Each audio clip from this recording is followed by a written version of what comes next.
Imagina só a seguinte situação. Alguém vai a um primeiro encontro amoroso e a outra pessoa passa a primeira hora inteira discordando de absolutamente tudo o que é dito. Nossa, o pesadelo de qualquer um, né? Pois é. O restaurante escolhido, ela acha barulhento. A opinião sobre um filme, ela diz que é, sabe, superficial. Naturalmente, a conclusão lógica seria que a noite foi um desastre completo. Sim, a gente já estaria pedindo a conta. Exato. Mas os estudos clínicos que vamos analisar hoje mostram que esse comportamento exato pode fazer dessa pessoa a mais atraente que já se cruzou na vida. Hoje, nós vamos descobrir o porquê. E a resposta passa bem longe do que a gente chama de bom senso. Ela mora naquelas falhas ocultas da nossa arquitetura mental. Porque quando a lógica falha, os instintos assumem o controle. Sejam muito bem-vindos a mais uma imersão profunda. Eu tô super animado porque o programa de hoje foi feito sob medida para um ouvinte nosso que nos enviou um desafio, assim, fascinante. E muito complexo, diga-se de passagem. Muito. A missão é decodificar a engenharia oculta da atração, da influência e de como as conexões humanas realmente se formam no nosso subconsciente. Nós mergulhamos, em uma pilha de fontes incrivelmente diversas. Sim, nós temos desde aquelas táticas controversas que frequentemente são rotuladas como psicologia sombria, até teorias de economia comportamental validadas por prêmios Nobel. Sem contar as observações clínicas super contundentes de psiquiatras sobre a dinâmica crua dos relacionamentos, né?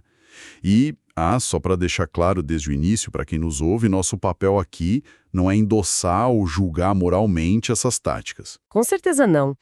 O nosso objetivo é ser bem frio, analisar os dados e entender como e por que essas técnicas conseguem contornar completamente a nossa racionalidade. É isso. E o cenário que a gente tem hoje aqui na nossa biblioteca virtual, que está cheia de mapas antigos e tratados médicos do século XVIII, acho que ilustra bem a nossa missão. Adoro esse cenário. Aliás, a mente humana é um território vasto, mas incrivelmente previsível se a pessoa souber os ventos. E nós vamos analisar 10 técnicas muito específicas de sedução e influência que surgiram dessas fontes todas. Mas a gente não vai cometer o erro de só listar quais são essas técnicas, certo? Exato. Nós vamos investigar o mecanismo mecânico e biológico por trás de cada uma delas. E para guiar essa nossa investigação, as fontes trazem uma bússola histórica perfeita. O método clínico da necessidade não atendida. E olha só, utilizado por ninguém menos que Giacomo Casanova. É fascinante, porque a história o imortalizou como um grande sedutor romântico, né? Mas a psiquiatria moderna que revisou os diários dele enxerga a coisa de outra forma. Como um diagnosticador brilhante, certo? Precisamente. Ele era um mestre em diagnosticar as carências emocionais humanas. É o ponto de partida ideal para a gente entender o resto da nossa análise. Então, conta pra gente aquele caso de Veneza. Acho que ilustra perfeitamente. Claro. Tem um caso muito documentado na Veneza do século XVIII. Casanova ficou completamente fascinado por uma atriz de teatro que era famosa na cidade, não só pela beleza, mas por um detalhe que a atormentava muito. Ela tinha a língua presa, sabe? Ela era fisicamente incapaz de pronunciar a letra R. Nossa, e para uma atriz de teatro clássico, isso devia ser uma limitação profissional terrível. Uma fonte imensa de insegurança. E é aqui que a maioria de nós erraria feio ao tentar impressioná-la. Porque a reação instintiva de qualquer pessoa que quisesse agradar, seria tentar ajudar a consertar o problema. Tipo, contratar professores de dicção, médicos, terapeutas da época. Exato. A intuição nos diz que ajudar a resolver um defeito é um ato de carinho. Mas Casanova entendia a mensagem subliminar por trás disso. Qual seria a mensagem? Oferecer um conserto comunica ao subconsciente da outra pessoa o seguinte: você tem uma falha, você é inadequada. Quando resolvermos isso, aí sim você será digna de admiração. Uau! Em termos de influência, isso destrói qualquer atração instantaneamente, né? Destrói porque coloca o outro em uma posição de inferioridade. Então, o que Casanova fez foi...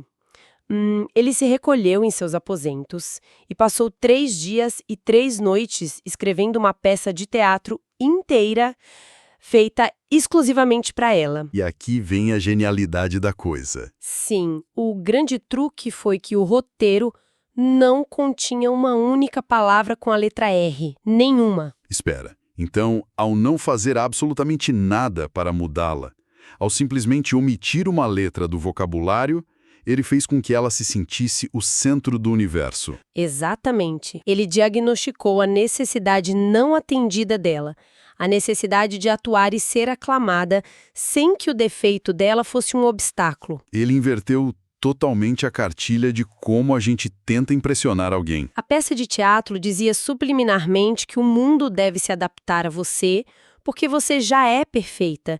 Ele preencheu um vazio que ninguém mais tinha notado. Vamos destrinchar isso, porque a metáfora que vem na mente é muito clara. É como se cada ser humano andasse por aí com uma fechadura invisível e absurdamente específica no peito. Uma imagem perfeita. A verdadeira influência não é tentar arrombar essa porta com uma chave genérica, tipo um bom currículo ou um sorriso bonito, né? É sobre observar a pessoa, até entender o formato daquela fechadura, e então esculpir a chave exata. E é aí que entram as 10 técnicas que vamos abordar. Como essa lógica biológica se aplica ao momento exato em que duas pessoas se conhecem. Nossas fontes falam muito sobre o poder inicial do olhar, o nosso gatilho número 1. Isso. Contato visual profundo é a primeira técnica que a psicologia comportamental destaca. Mas o motivo vai, assim, muito além do romantismo. Não é só porque é bonito olhar nos olhos. Longe disso. Evolutivamente, encarar alguém fixamente nos olhos é um sinal de predação, de ameaça. A amígdala no nosso cérebro, que é quem processa o medo, dispara alertas. Tá, mas então por que isso? Criar atração em vez de pânico. Porque se esse olhar for sustentado e acompanhado de uma expressão facial relaxada e receptiva, ocorre uma espécie de curto-circuito no sistema. O cérebro precisa resolver essa dissonância. Entendi. Ele pensa, se estou sendo encarado e não é uma ameaça, o que é? Exato. A conclusão automática é só pode ser uma intimidade extrema. E aí ocorre uma liberação maciça de dopamina e ocitocina. A gente está basicamente hackeando o software evolutivo da pessoa, então? Basicamente, sim. A ocitocina é o hormônio do vínculo. Quando você sustenta o olhar por uma fração de segundo a mais do que o socialmente confortável, você força o cérebro a liberar a ocitocina. Você preenche a necessidade de ser verdadeiramente visto, gerando uma sensação imediata de destino. Genial. Mas isso me leva a uma dúvida sobre o nosso segundo gatilho, o uso do nome e a validação específica. Nossas análises recomendam usar o nome da pessoa frequentemente nas conversas. Sim, é uma técnica clássica. Mas vem cá, se a gente repete o nome de alguém muitas vezes, isso não soa meio robótico? Parece tática barata de vendedor de carro, sabe? E pode ser se for feito sem o componente da especificidade. A neurociência explica isso através do efeito coquetel. Nós podemos estar em uma sala lotada, ignorando dezenas de conversas. Mas se alguém sussurrar o nosso nome do outro lado do salão, nossa atenção é capturada na hora. O nome é o alicerce do ego. Faz sentido. Mas o segredo da validação não é só dizer o nome. É conectá-lo a um elogio ambíguo ou hiperespecífico. Espera aí, como assim o elogio ambíguo? Dá um exemplo. Em vez de dizer algo genérico como "você é muito inteligente", que acaba acionando o nosso escudo anti-lisonja, você diz algo como "a forma como você estrutura seu pensamento é quase perigosa de tão analítica". Uau! Isso soa muito mais impactante. E preenche a necessidade crônica que o ego humano tem de se sentir insubstituível, de não ser apenas mais um na multidão, assim como a peça do Casanova mostra que você enxergou o que o resto do mundo ignora. Ok, então nós capturamos a atenção com o olhar e desarmamos o ego com a validação específica. A porta foi destrancada. Mas como a gente constrói a ponte que transforma esse interesse inicial numa confiança real? Porque ninguém sustenta um relacionamento só com elogios espertos, né?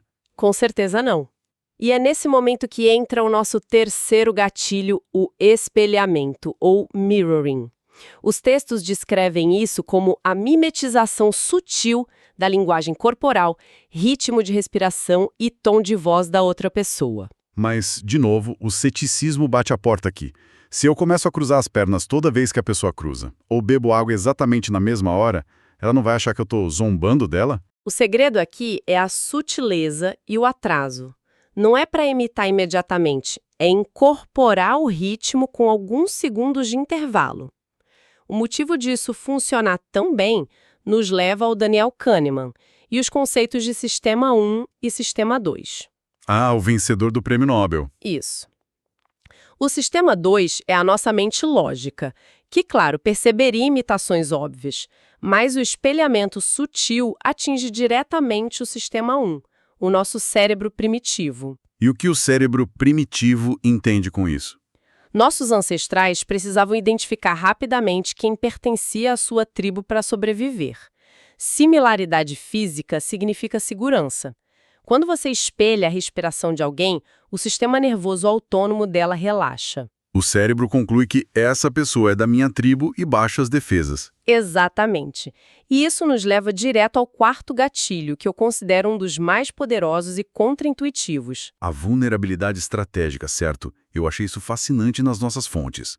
Porque, geralmente, quando a gente quer influenciar alguém, a gente tenta projetar perfeição. Roupas impecáveis, nenhuma falha, invulnerabilidade total. Mas as pesquisas dizem que isso é um erro terrível. Um erro crasso. A perfeição cria um pedestal. E pedestais são isolados. Não há espaço para outra pessoa entrar ali. É por isso que a vulnerabilidade estratégica é tão devastadora. Há um estudo famoso chamado efeito Pratfall. Pessoas altamente competentes que cometem um pequeno erro, tipo derrubar seus papéis ou derramar um pouco de café, elas são avaliadas como infinitamente mais simpáticas do que as que não cometem erro nenhum. Faz todo sentido. A rachadura na armadura permite que a luz entre. Mas como isso se conecta com a necessidade não atendida do Casanova? Mostrar uma pequena vulnerabilidade dá à outra pessoa um emprego emocional. Nós temos essa necessidade profunda de nutrir, proteger e de nos sentirmos úteis na vida de alguém que admiramos. Então, quando pedimos um pequeno conselho ou admitimos um medo banal. Você eleva o status da outra pessoa, você preenche a necessidade dela de ser a sua salvadora em um nível micro. A confiança se solidifica porque ela sente que você confiou nela o suficiente para tirar a máscara. Certo, construímos uma conexão profunda e segura. Mas eu vejo um perigo enorme aqui. A familiaridade excessiva. Se a gente fica confortável demais, um livro aberto onde todas as páginas já foram lidas, o desejo simplesmente evapora. Como manter o alto valor quando já existe intimidade? E aí, entramos na fase do paradoxo do valor. O quinto gatilho é o mistério, mas operado de uma maneira muito técnica, através do efeito Zeigarnik. O efeito Zeigarnik, que diz que o cérebro lembra muito mais de tarefas incompletas, né? Exato! Se você conta toda a história da sua vida logo no primeiro encontro, o cérebro do outro marca a tarefa como concluída e arquiva a informação. E o interesse morre ali mesmo. Morre. Nós somos biologicamente incapazes de ignorar o mistério. Ao reter informações, revelando apenas fragmentos da sua personalidade e mudando de assunto estrategicamente, você transforma a mente da pessoa em uma máquina obcecada. Obcecada por preencher as lacunas. Isso preenche a nossa necessidade de estimulação cognitiva, eu imagino, e pavimenta o caminho para a sexta técnica, a escassez e a urgência. Que é muito forte no marketing comportamental, né? Sim. Tornar-se um refúgio para a pessoa, mas não estar sempre disponível. Como isso funciona no cérebro? Voltamos ao Kahneman com a teoria da aversão à perda. A dor de perder algo é processada com o dobro da intensidade emocional da alegria de ganhar essa mesma coisa. Se você entrega sua presença 100% do tempo, o valor dela despenca. É como o ar que a gente respira. É vital, mas como é abundante, ninguém dá valor. Perfeito. Ao restringir o acesso a você de forma imprevisível, você aciona o alarme de aversão à perda. Você preenche a necessidade humana de possuir aquilo que parece inatingível. Mas vamos analisar isso criticamente. Se alguém se mostra inatingível ou escasso, a outra pessoa não poderia simplesmente cruzar os braços, achar que não vale a pena o esforço e ir embora? O que impede ela de desistir? Essa é uma excelente observação. E a resposta está no nosso 7º gatilho, a prova social, ou o triângulo do desejo. A escassez só funciona se o item escasso for amplamente desejado por outros. Ah, claro. Lembra dos experimentos de Stanley Milgram nas esquinas de Nova York? Sim, exatamente. Se uma pessoa para e olha para o céu, os pedestres ignoram. Mas se 5 pessoas param e olham para o céu, Uma multidão se forma ao redor fazendo a mesma coisa, mesmo que não tenha nada lá no céu. O ser humano basicamente terceiriza o seu julgamento de valor. precisamente, nós somos criaturas tribais, afinal. O nosso cérebro assume que se o resto da tribo valoriza algo, isso tem alto valor de sobrevivência. Se a pessoa percebe sutilmente que outros admiram você ou desejam você, o seu valor de mercado dispara no subconsciente dela. Preenche a necessidade de estar alinhado com o sucesso social, né? Ter o que os outros querem valida o próprio status da pessoa. A gente está essencialmente montando um tabuleiro de xadrez psicológico de altíssimo nível aqui. Com certeza, a pessoa sente que tem uma conexão única com você por causa da vulnerabilidade, do espelhamento, mas te vê como um prêmio disputado. Mas como se mantém essa arquitetura ao longo do tempo? Meses, anos? Como a gente evita que a conexão caia num tédio previsível? Chegamos à fase final, a manipulação da atenção a longo prazo. E o 8º gatilho é a dinâmica do empurra e puxa, a oscilação entre intensidade e distanciamento. Certo. E eu vi isso nas notas e, olha, sendo bem sincero, parece meio cruel. No momento a pessoa te banha de atenção, no outro fica fria e recua sem motivo aparente. Por que alguém suportaria isso? A resposta está nos estudos de condicionamento operante do Skinner. É a mecânica exata de uma máquina caça-níqueis. Caça-níqueis? Como assim? Se um caça-níqueis pagasse um prêmio toda vez que a gente puxasse a alavanca, a gente ficaria entediado e iria embora rapidinho. O que vicia o cérebro é a recompensa intermitente e imprevisível. Então, quando se dá atenção, a dopamina do outro dispara. Quando recua, o cérebro entra em abstinência. E pânico, tentando desesperadamente entender o que fez de errado. Quando você finalmente volta da atenção, o alívio gera uma descarga química colossal. Cria um vínculo de dependência quase literal. E a necessidade que isso preenche é a nossa aversão visceral ao tédio, né? Somos viciados em montanhas russas emocionais disfarçadas de romance. Exatamente. E isso nos leva à 9ª técnica, que eu acho a ferramenta mais perturbadora nas conversas cotidianas: o uso tático do silêncio. Ah, o silêncio. Normalmente a gente entende a conversa como um contrato social, sabe? Se tem um espaço vazio, a gente corre para preencher com piadas, comentários sobre o clima, qualquer coisa para evitar o desconforto. Como a ausência de palavras pode ser tão poderosa? Porque quebrar esse contrato social gera uma tensão gravitacional imensa. E o desconforto é o objetivo. Quando você faz uma afirmação de peso e simplesmente fica em silêncio mantendo o contato visual calmo, a tensão se torna palpável. O cérebro da outra pessoa entra em curto-circuito, né? Sim, buscando resolução. Para aliviar a ansiedade daquele vazio acústico, ela começa a falar, começa a se justificar, tenta agradar e acaba revelando as próprias inseguranças. O silêncio força o outro a investir o dobro de energia na interação. Colocando você na posição de avaliador, você preenche a necessidade que o outro tem de restaurar a harmonia, mas sob os seus termos. Uau! Nós começamos falando daquele encontro amoroso estranho e agora chegamos com todas essas peças à 10ª técnica. O famoso efeito do contraste, a discordância inicial. O estudo conduzido pelo psiquiatra Raj Persaud, que eu mencionei na abertura, como foi esse experimento? Persaud criou 3 cenários para encontros amorosos de laboratório. No primeiro cenário, o parceiro concordava com absolutamente tudo. O vinho está ótimo, sua opinião política faz sentido, adora essa banda. E o nível de atração? Medíocre. Um encontro com um espelho sem personalidade se torna muito enfadonho. Aham. E o segundo cenário? No segundo, o parceiro foi instruído a discordar de tudo durante a noite inteira. A atração reportada foi 0. Obviamente, ninguém quer passar horas num tribunal defensivo. Claro, mas o terceiro cenário é onde está o pulo do gato. Exato. O terceiro revelou a falha no nosso sistema.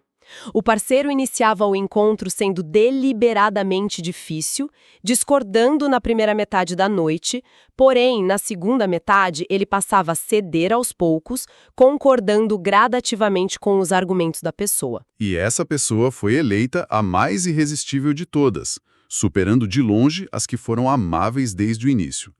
Mas por que isso acontece?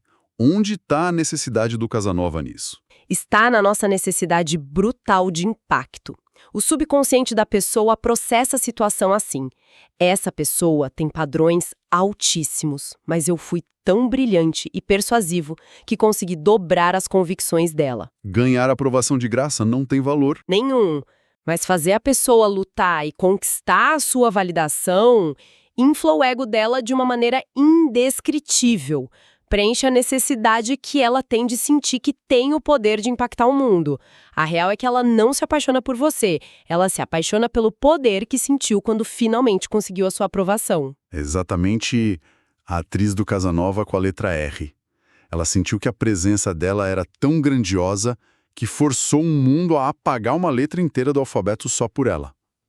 Nossa, que jornada a gente fez aqui hoje. Uma jornada pelas falhas do nosso próprio sistema operacional. Começamos com a atenção focada, hackeando o sistema de ameaças para gerar intimidade.